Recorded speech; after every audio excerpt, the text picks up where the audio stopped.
Page 10, accompaniment in C. My goodness.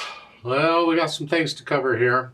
And you may not really understand all this right now, but we're going to be going over and over and over. And so you'll get the hang of it eventually, I'm sure. But I'm going to cover quite a bit. You may need to see this video more than once. First off, accompaniment. It's a great big fancy word to mean support. You see, you have a melody. Music has melodies. Not maybe you have melody. Music has melodies. Let's keep it straight here. And then there's other sounds going on to support the melody. That's the accompaniment. Well, in C is referring to C major. We haven't had any of the key signature kind of stuff yet. But we have all kinds of key signatures. Sharps and flats and all kinds of, you're just going to love it. We'll get into it. But C major, just remember, is all the white keys on the piano. There's no sharps or flats in it. It's just white keys on the piano. When you get into the sharps and flats, that's where you start using the black keys. We'll get to those a little later. One thing at a time. So we're using the white keys. That's C. So we have an accompaniment in C. That is, we're going to support a melody using the white keys, basically. So now look at, this is the upper half of the page. They give you the two layouts for the keyboard. And the first one, they talk about a chord. A chord, people don't agree on what a chord is. People don't agree on anything in music. Some people say a chord is 3 or more notes played at the same time, or heard at the same time. Some people say, no, a chord is 2 or more notes heard at the same time. You believe what you want with your teacher, whatever. I believe it's 2 or more notes as a chord. Anything more than a note, a single note, to me is a chord, is all. So the first one, they give these 3 notes, these 3 whole notes. It's a C, because it's bass clef. C, E, G. Notice it's every other note.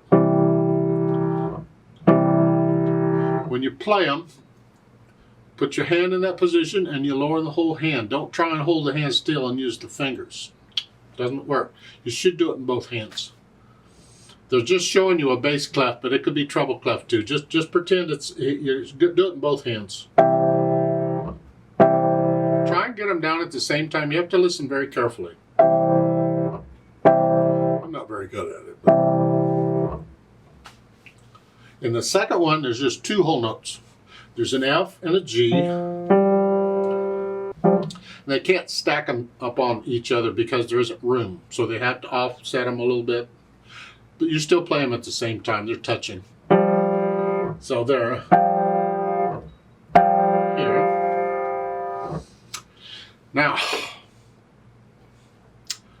the I chord. You see the words above the keyboard? The I chord. That's a Roman numeral for 1. In other words, the 1 chord. I don't want to get into it too deeply. The 1 chord is simply this chord. It has C on the bottom. It's a 3-note chord built on C. It is a 1 chord in the key of C. In some other key, it would have a different number. I don't want to get into that just right now. It's a 1 chord. The letter I stands for 1. The V7, the V is a Roman numeral, stands for 5. So the 5-7 chord is just these 2 notes right now. There's actually more notes in the chord, but we're only using 2. We don't have to use all of the notes in a chord. Just 2. 5-7 chord in the key of C. I don't want to bombard you any more than that, but it makes more sense when you get into scales and we get into how we put all these things together. So the accompaniment is going to be the chords. In the left hand for this one, look at the bottom of the page. You have melody in the right hand.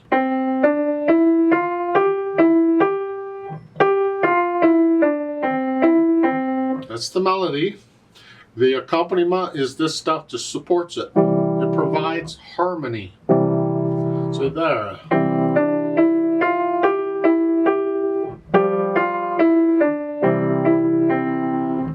So forth. And that's really what this is about. Over the next few pieces, we're going to start using these chords. Hopefully, you'll get to use them in both hands. You really should develop both hands. I'd like to just go over this and play with you that line at the bottom, just to make sure. Well, I mean, we need practice of playing stuff, so let's do that too. It's in 4/4 time. It's repeated. You can play it twice. You got all, and you can do the phrasing in the right hand. Just lift up, and the left hand you connect it as best you can. Now look out in the left hand. You have a rest there in the third measure, so that 5/7 chord is just 3 counts. You got to come up. Right. When you play the D, the left hand comes up, so the D is by itself. Look out on that one. Dynamic wise, see, they're giving you 2 dynamics. I wish they wouldn't do that.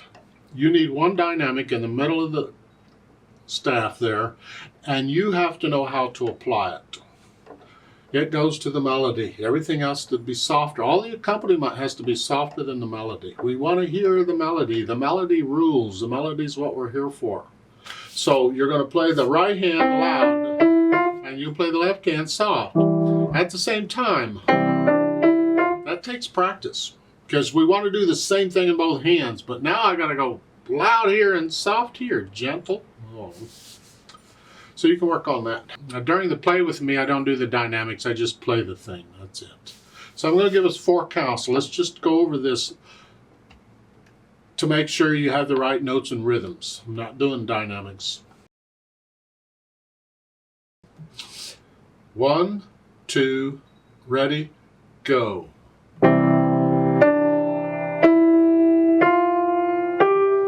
2, 3, 4.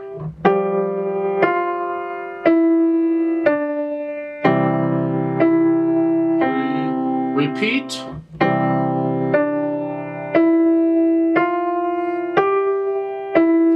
3,